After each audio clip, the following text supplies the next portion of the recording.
সাকিব আল হাসান বলেছেন, জন্মদিনে আমার জন্য সেরা উপহার হতে পারে আপনারা আমার ভাই তামিম ইকবালের জন্য প্রার্থনা করবেন।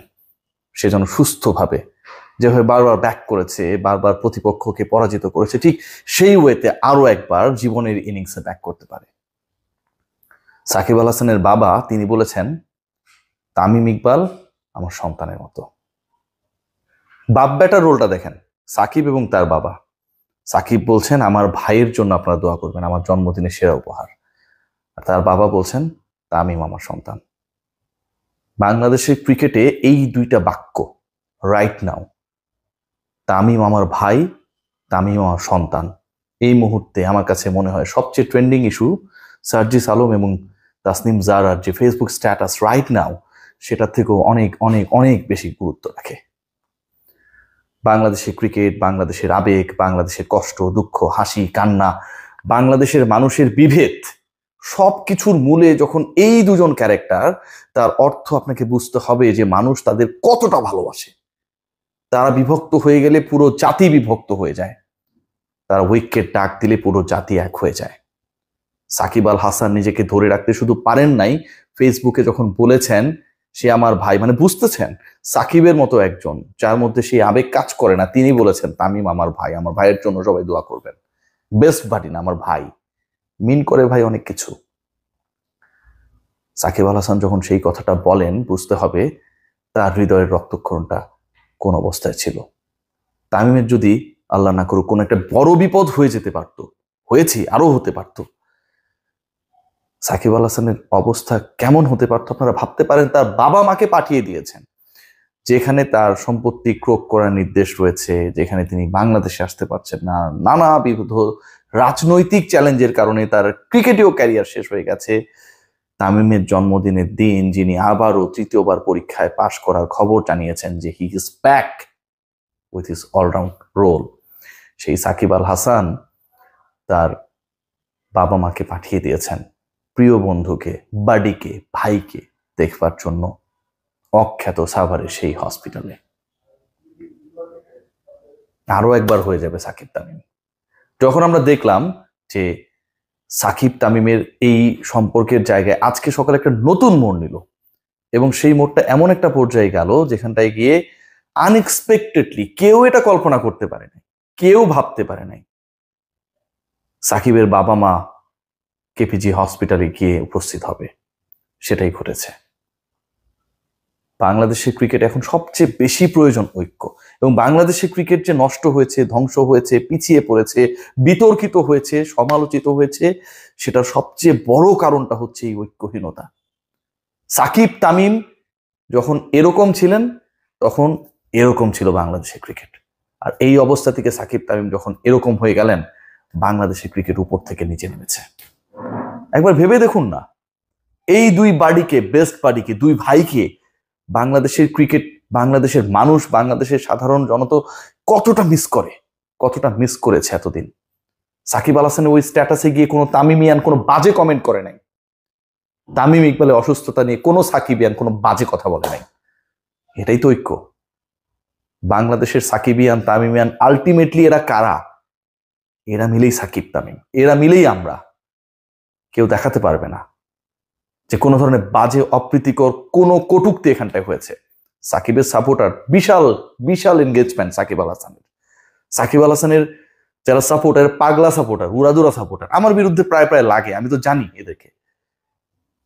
এরা দিক বিদিক বোঝে না ভাই, এরা শুধু সাকিবরেই চেনে। এই পাগলা সাপোর্টাররা হাত তুলেছে তামিম ইকবাল যেন সুস্থ হয়।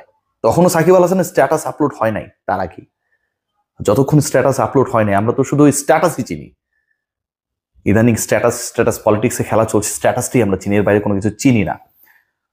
যতক্ষণ না পর্যন্ত সাকিব সেই স্ট্যাটাস দিয়েছেন, তার আগ পর্যন্ত তিনি যে রোল প্লে করেছেন, যেভাবে তিনি যুক্ত থাকার চেষ্টা করেছেন পুরো চিকিৎসা প্রক্রিয়ার সাথে, ডক্টর, তামিমের ওয়াইফ থেকে শুরু করে নাফিস ইকবাল ভাই, সবার সাথে যেভাবে যুক্ত হওয়ার চেষ্টা করেছেন, কারো মধ্যে না ওই অহংকারের জায়গাটা, দাম্ভিকতার জায়গাটা, ওকে আমি দেখতে পারি না জায়গাটা চূর্ণ বিচূর্ণ হয়ে গিয়েছিল।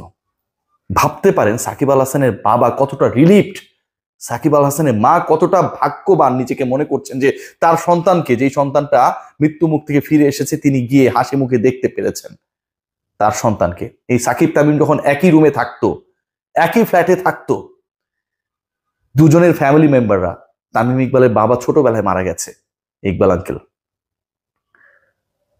দুজনের যে গার্ডিয়ানরা বেঁচে আছেন, তামিম ইকবালের মা কিংবা সাকিব আল হাসানের বাবা মা, তারা নির্ভর থাকতেন। আমি শিওর অসংখ্যবার তামিমের ফোনে সাকিবের বাবা মা কল করেছেন, বাবা সাকিব তো ফোনটা ধরছে না, ও কোথায়? তাইম হয়তো খোঁজ দিয়েছেন না, টেনশন করেন না, ওয়াশরুমে গেছে। অসংখ্যবার হয়তো সাকিবের ফোনে নাফিস ইকবাল ভাই বা নুসরাত আন্টিরা ফোন করেছেন, তামিমের খোঁজ পাওয়া যাচ্ছে না, ও ফোন ধরে না কেন? আমাদের শিশির ভাবি, আয়শা ভাবিরা হয়তো তাদের প্রিয় ওই সময়ের বয়ফ্রেন্ডদেরকে না পেয়ে বন্ধু সাকিবকে আর তামিমকে ফোন করে বলেছে যে ও কোথায়। উত্তরটা এসেছে, টেনশনে কিছু নেই, আছে আশপাশেই। সেই তারা এক হয়েছে ভাই। এদের ডিভাইডেশনটা পুরো বাংলাদেশের ক্রিকেটকে একদম ধ্বংস করে দিয়েছে।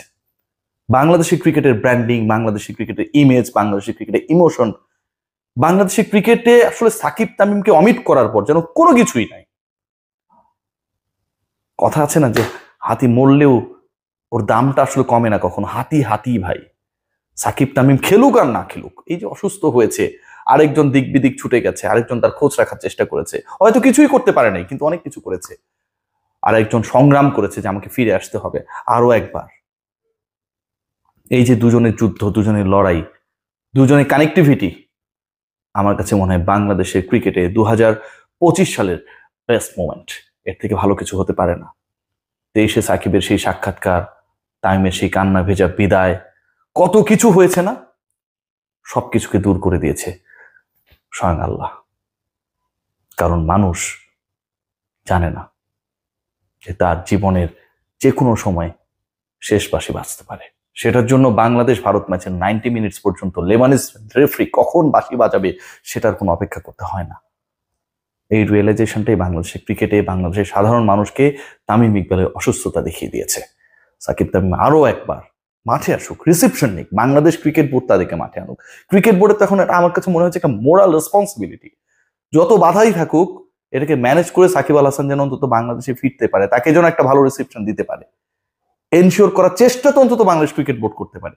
ধরেন হবে না, হবে না মানলাম, হবে না, চেষ্টা তো করতে পারে ভাই। রবার্ট ব্রুস 7 বার ব্যর্থ হওয়ার পর 8মবারে সফল হয়েছেন। বাংলাদেশ ক্রিকেট বোর্ডে যারা রয়েছেন তারা এতটা দুর্বল অবস্থায় নেই ব্রুসের মতো, তারা একটু ট্রাই করে দেখুক। আর end of the day Sakib Tamim ভাই ভাই, আপনার আমার ভেদাভেদ, আপনার আমার গ্রুপিং, এসবের কোনো খাওয়া নাই। তামিম সাকিবের ভাই, সাকিব তামিমের ভাই, আর দুজনেই তাদের গার্ডিয়ানদের সন্তান। এখানে কোনো ডিভাইডেশন নাই। সবাই ভালো থাকবে।